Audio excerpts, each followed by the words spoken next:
General Wesley Clark is trying to clarify, but he's not backing down from a remark that he made about John McCain's military service. It's at the center of a political firestorm. And joining us to talk more about that is the former Republican presidential candidate and former mayor of New York, Rudy Giuliani. Mr. Mayor, good to see you here. Good to see you, John. Wesley Clark told me just a little while ago here on the Situation Room, he is not backing down at all from his saying that, he says that he is appreciative of John McCain's military record, but maintains that it doesn't qualify him to be president. Let's listen to what he said. I honor his service. He's one of my heroes. But having served as a fighter pilot, however great it is to show your character and courage, does not necessarily mean that you're the best qualified person in the race to be the president. So what do you say about that, Mr. Mayor? John McCain's not running as a fighter pilot. John McCain has also been a United States Senator, a United States Congressman. He's probably been one of the most active, maybe even in some ways, controversial members of the United States Senate by taking on leadership roles, in which he even stood up against his own party. But he is using his military service as a centerpiece to burnish his credentials on national security. I think he's using his many, many years of experience in the United States Senate, going all over the world, being involved in negotiations and discussions on almost every single world issue. To try to say that John McCain is running as a fighter pilot is kind of, it's laughable. Is Senator McCain... The difference is, and I think this is why Wesley Clark is doing this, Senator Obama has no experience. Senator Obama has a very short career in the United States Senate where he's accomplished nothing compared to John McCain, who's passed landmark legislation. And, of course, before that, he was in a state legislature. So when you put the two resumes against each other, one has the background and experience to take on the most difficult job in the world. The other, there's a real question mark about. Is Senator McCain any more qualified on national security than you are? Is Senator McCain more qualified? He certainly has more experience than I have.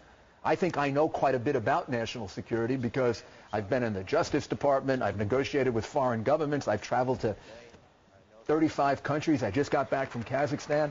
But I consider John McCain one of the premier experts on national security in our country right now. Because I remember back in September of 2007, he said this about your experience. He said, quote, "I think the nation respects the mayor's leadership after 9/11, and I do too. I don't think it translates necessarily into foreign policy or national security expertise. I know of nothing in his background that indicates that he has any experience in it with him or Romney." I think that John, we were running against each other then, and we say things about each other. I think if John... You say things that aren't true? Well, I think John maybe wasn't focusing on the fact that I was the third-ranking official in the Justice Department, that I had a lot of contact with Interpol, that I negotiated with 2 or 3 foreign governments, that I've been on 90 foreign trips in the last 6 years alone. That I've led delegations. I've had a good deal of foreign policy experience. But if you're asking me, John has had just about the most of anyone who's ever run for president. Right, but do you think he's more qualified to be president than you are? Do I think he's... Well, I thought I was the best qualified to be president, and I once announced in a debate... Well, I'll even say what I announced during a debate. I think it was on CNN. I can't remember. You can go back and check. I said if I wasn't running, John McCain would be my candidate. So for personal reasons... excuse if I have a bias in my favor. I thought I was the best qualified, but I thought John was number 2. Doesn't that mean then that you have more foreign policy experience than he does? Or you're better able to handle national security? It isn't just about foreign policy. It isn't just about domestic policy. It's about a whole array of things. I'm not a candidate. I'm not a choice. John was my number 2 choice after me, and I got out of the race when I did because I was so convinced it was important for the country that John McCain get nominated. I didn't want to stand in the way of it. Senator Joe Lieberman said something the other day that took some people by surprise. He predicted that America will be the subject of another terrorist attack on the homeland in early 2009, pointing out that the first World Trade Center attack was in early 1993, the first year of Bill Clinton's presidency. 9/11 happened in the first year of George Bush's presidency. Many people out there, Democrats mostly, are saying, hey, he's playing to the politics of fear here. Well, I don't think the senator is doing that. I think what the senator is trying to do is deal with something that's almost inscrutable, which is how to interpret what these terrorists are going to do. Here's the safe thing for us to do. Safe thing for us to do is to assume they're going to attack us again and to be prepared for it. Well, do you believe there will be an attack? Are you as convinced as he is? Do I believe that they are attempting to attack us again? Absolutely. Do I know if they'll be successful at that? I hope not. They have attempted to attack us again. But he was pretty definitive about this, saying that there will be a terror attack in early 2009. Out of an excess of caution, you're better off assuming there's going to be an attack. So would you make that prediction? I would not predict a time. And what I would say is we should be on guard that there will be an attack. They are attempting to attack us. We are attempting to stop them. You cannot always be 100% perfect. I was in London for the attacks in London a few years ago. And it was a very eerie experience, having been in New York, sort of at the center of that group of attacks, and then in London, a half block away from the Liverpool station where the first bomb went off.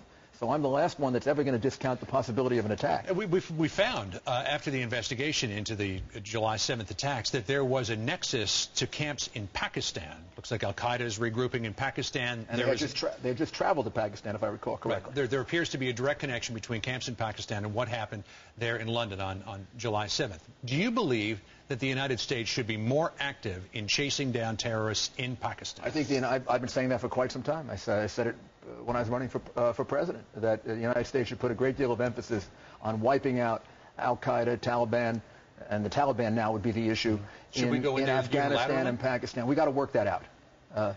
Pakistan is an independent government. Pakistan is an independent government with nuclear weapons. That's got to be worked out, but it's got to be worked out in a way that we achieve our objective. You've been very critical of the Supreme Court decision regarding habeas corpus rights among terrorist prisoners at Guantanamo Bay. And people have been talking about Osama bin Laden and what should happen if Osama bin Laden is captured. I want to play for you a little bit of sound. We had Susan Rice, Barack Obama's foreign policy advisor, on American Morning not too long ago. This is what she told us. If he were captured as opposed to killed, there would have to be a fair and transparent military process or judicial process. That is how we lock people away and make them eligible for the death penalty. Mr. Mayor, do you believe that there is any place for Osama bin Laden in the American judicial system? This is a military matter. It's not a judicial. This is part of the problem with the whole Barack Obama campaign and the whole Democratic approaches. They want to treat this as a criminal justice matter, and it isn't. This is the thing we failed to see in 1993 when they attacked us at the World Trade Center. It was treated purely as a criminal justice matter. We got to get beyond that. This is a war. This is a situation in which they have attacked us. They've attacked us over and over again. We've been very fortunate since September 11, 2001, since we've been on offense under President Bush, not to have a domestic attack. But let me point out, if we go back into this, let's treat this as a criminal justice matter solely, I believe we're going to put our country in much more jeopardy. At least that's my opinion. You mentioned the 1993 World Trade Center attacks. Let me point out what you said about the subsequent trials there. You said it demonstrates that New Yorkers will not meet violence with violence, but with a far greater weapon, the law. You were quite happy to have them prosecuted in the justice system back then. That's because because I didn't know then what I know now. I don't criticize the people for doing that. So you say you were wrong for saying that back then? I didn't know the facts that I know now. What I have said since September 11 is, if we knew back in 1993 what we found out on September 11, we should have treated this as a long-term terrorist issue. And now, knowing those facts, why would you want to go back to treating it purely as a criminal justice matter? So you were premature in those comments? I didn't have the facts at that time. When I got the facts, I changed my mind. Mr. Mayor, it's always good to talk to you. Thank you. Spirited discussion. Thank you very much. Thanks for coming in. It's good to see you. We'll get you back in.